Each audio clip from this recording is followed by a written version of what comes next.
when we look at state-sponsored violence, particularly anti-blackness, which is really systematic and has always been here since the advent of this country, you can find as many interesting facts in looking into why it happens as to why it doesn't happen to other communities as pervasively, as insidiously.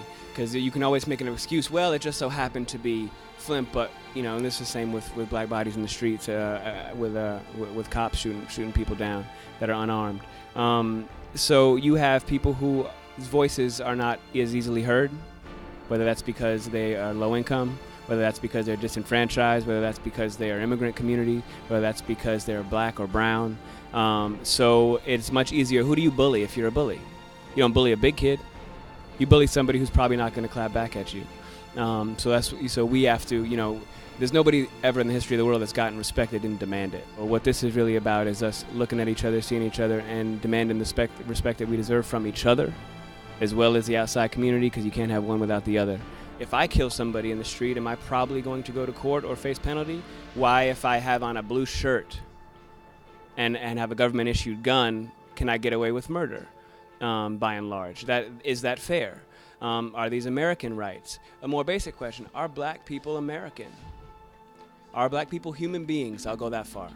Because I'm confused, because it does not appear that we're human beings because we don't have the inalienable rights that human beings are supposed to have. So let's start from the very basic and work back up. When public works oppress, if not kill, people who literally their only job is to serve, their primary incentive is to serve us, whether that's police, whether that's government officials, whether that's something as basic as utilities, food, clothing, shelter, water. It's one thing to be ignored, it's another thing to be neglected, it's another thing to be poisoned with a well-known neurotoxin for children. Not for 10 days, which would be horrible.